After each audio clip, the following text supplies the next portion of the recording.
The proletarians have nothing to lose but their chains. They have a world to win. These are the most famous words Karl Marx ever wrote. For over a century, they have been the rallying cry for revolutions, for uprisings, and for change. But in the 21st century, the chains are no longer made of iron. They are invisible. They are forged from debt, from desire, from the quiet desperation of a 9-to-5 job that barely pays the bills. You feel them every day. The anxiety of living paycheck to paycheck, the exhaustion from a system that demands more and more of your time for less and less in return. The feeling of being a powerless cog in a vast, indifferent machine. You see the flaws of capitalism all around you, but you are told there is no alternative. You are told that this is just the way things are. To fight against it is pointless. That is the greatest lie the system ever told. Because Karl Marx was not just a critic, he was a strategist. And hidden within his deep analysis of capitalism is an underground playbook, a set of strategies so powerful, so fundamental, that they have been deemed forbidden, not by law, but by a culture that needs your compliance to survive. This is not a call for a violent uprising. This is a call for a strategic rebellion.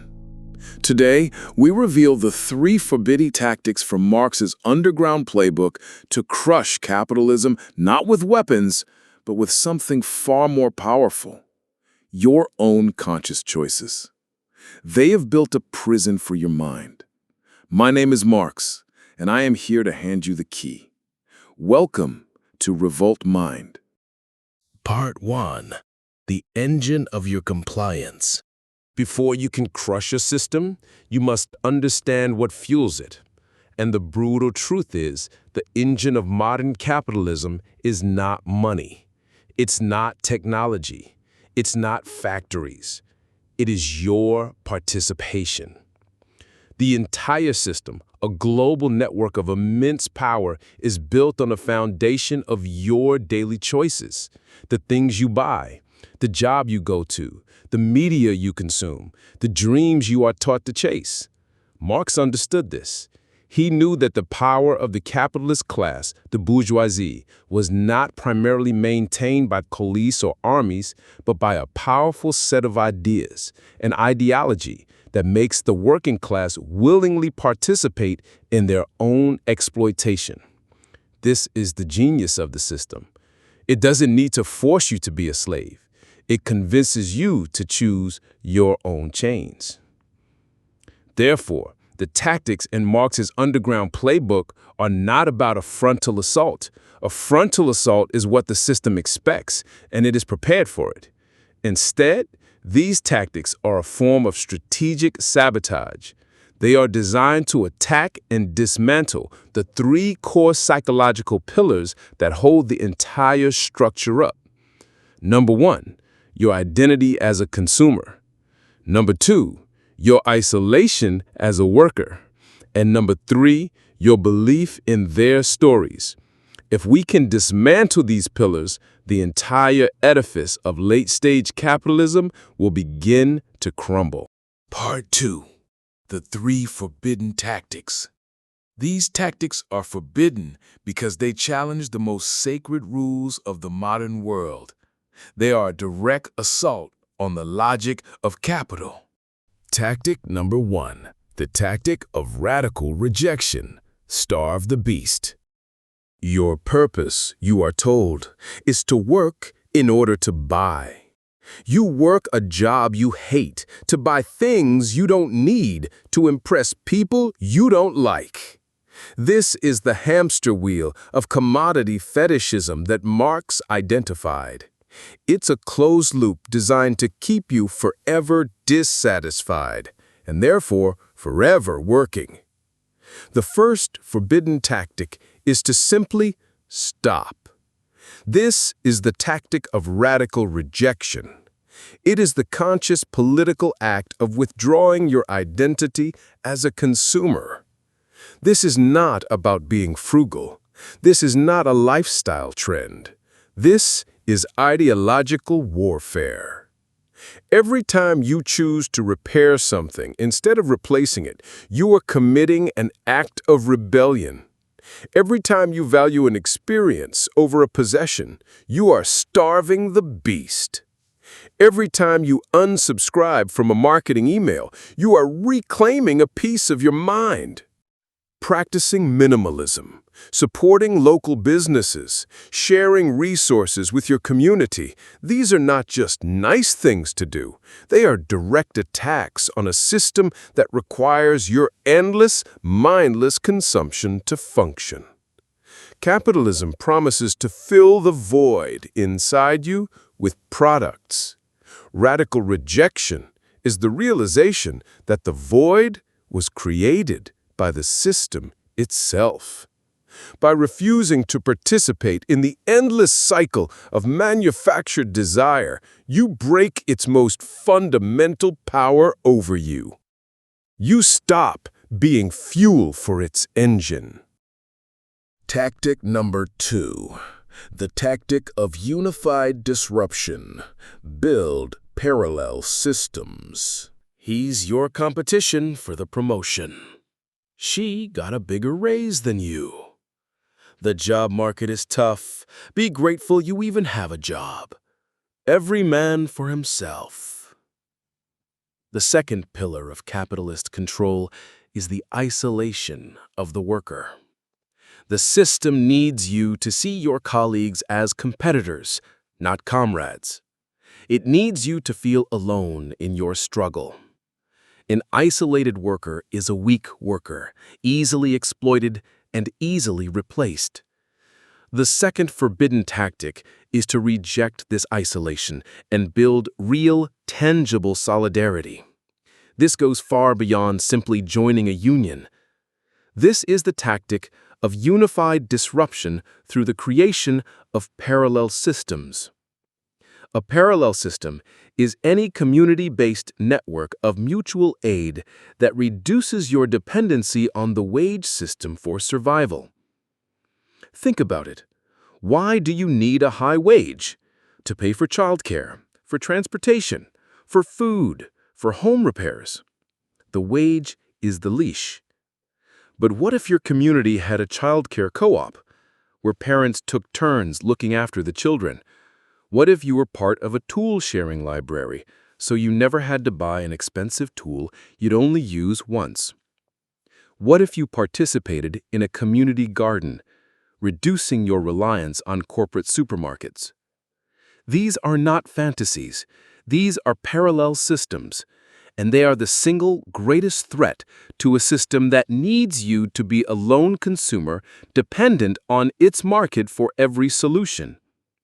Every time you share a skill with a neighbor, every time you build a relationship based on mutual aid instead of financial transaction, you are weaving a new social fabric.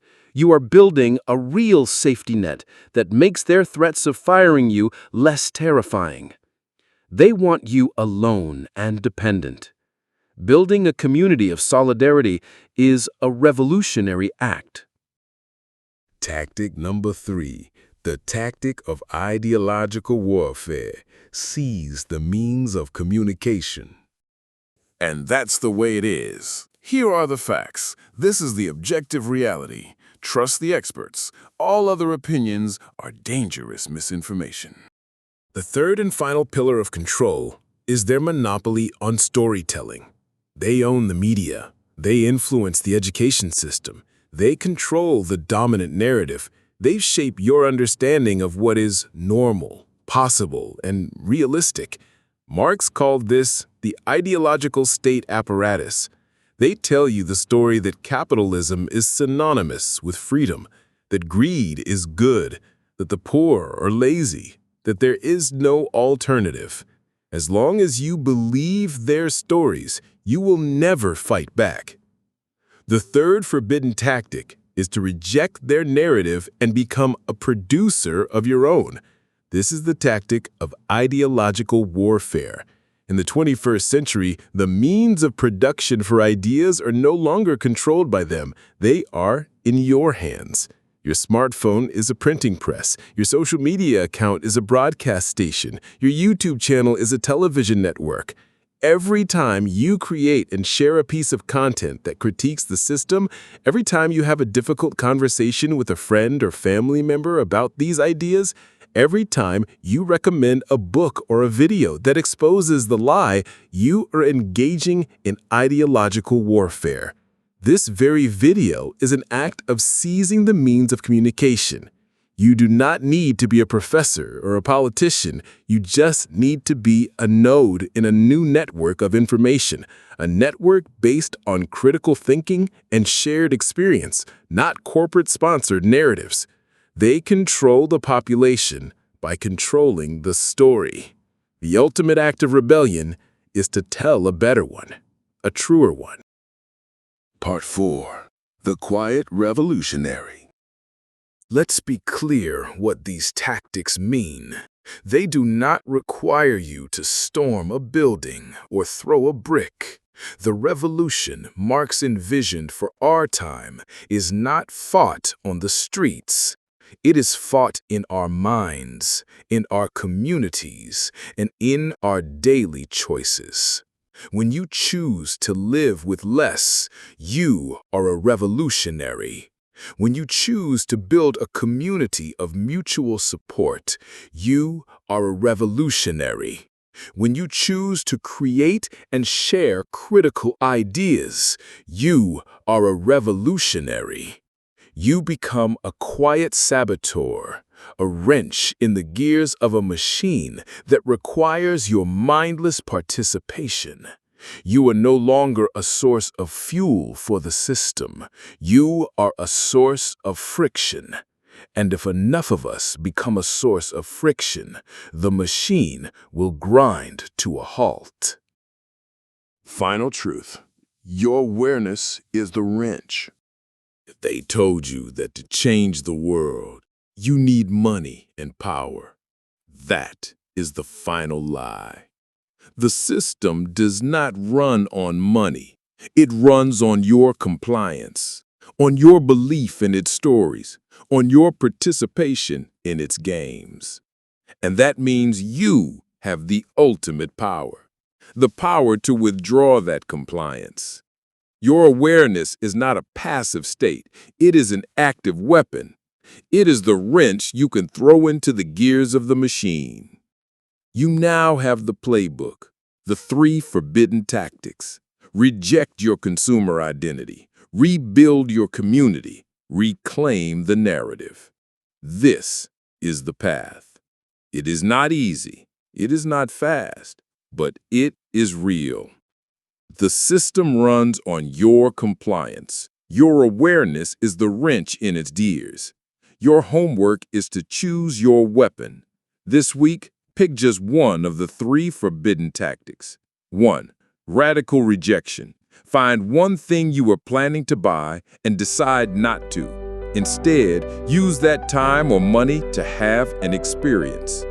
2. Unified disruption. Do one small thing for someone in your community with no expectation of payment. 3. Ideological warfare. Share one critical idea, this video, an article, a thought, with one person you trust. Take one small, deliberate step to withdraw your consent from the system. If this video has armed your mind, arm others. Share it with someone who is ready to hear a different story. And subscribe, because the deconstruction of the lies is our mission here at Revolt Mind. Now, the analysis is complete. The next move is yours. I am Marx.